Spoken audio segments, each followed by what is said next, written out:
Yeah, well, Goldman Sachs, they reported earnings earlier this morning. Really, I guess you could call it a blowout quarter, just like what we saw from JP Morgan yesterday. Well, joining us to look at the results is a top analyst on the stock. He's Mark Lane of William Blair, and he's live from his offices in Chicago. Mark, thanks so much for being with us.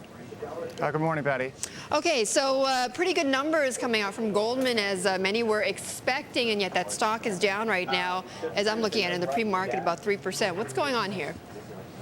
Well, the results were once again very good, driven principally by fixed income trading revenue was about 20% above our estimate. Also a big benefit from principal investments.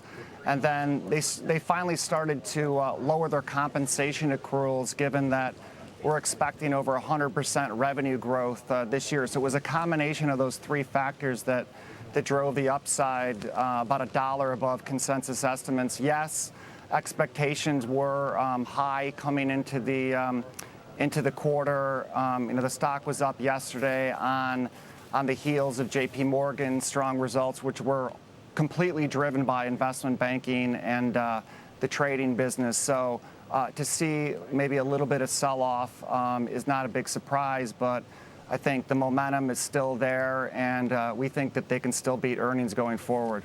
Why do you say the momentum is still there? Because that's going to be the question for Goldman and also JP and the others that are seeing that momentum in their fixed income trading and others.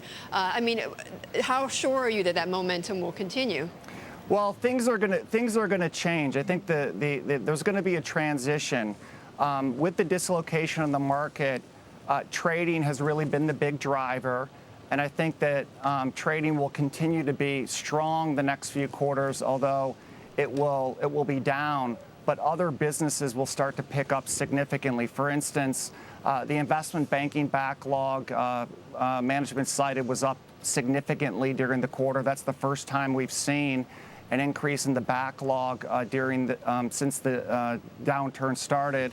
And in addition, this company holds significant amount of excess capital, in our opinion. And so once we get some clarity about regulation and capital requirements prior to year end, we think that the pickup in investment banking, the pickup in asset management, the ability to manage capital more aggressively is going to allow the company to continue to generate returns similar to what they're generating right now. So the mix will change and the drivers will change going forward, but overall, we still see pretty strong earnings momentum.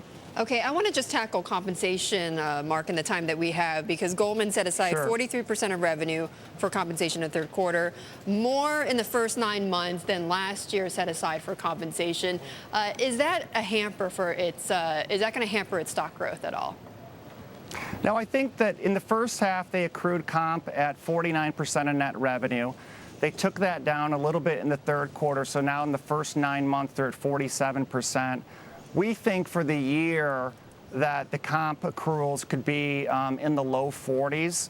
I mean, we're looking for over 100% revenue growth this year. They're going to have to share that with shareholders in a more significant fashion. So right now, we're looking for about 80% compensation growth. And I mean, that could be 60, that could be 70, it could be 90.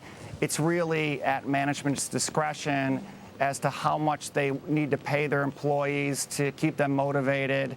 The competition for talent has increased significantly, as you might know, over the past 3 to 6 months as the markets have recovered. Right. But they've got to share some of that with shareholders. Okay, all right, Mark, that's all the time we have, but thank you so much for joining us, Mark Lane.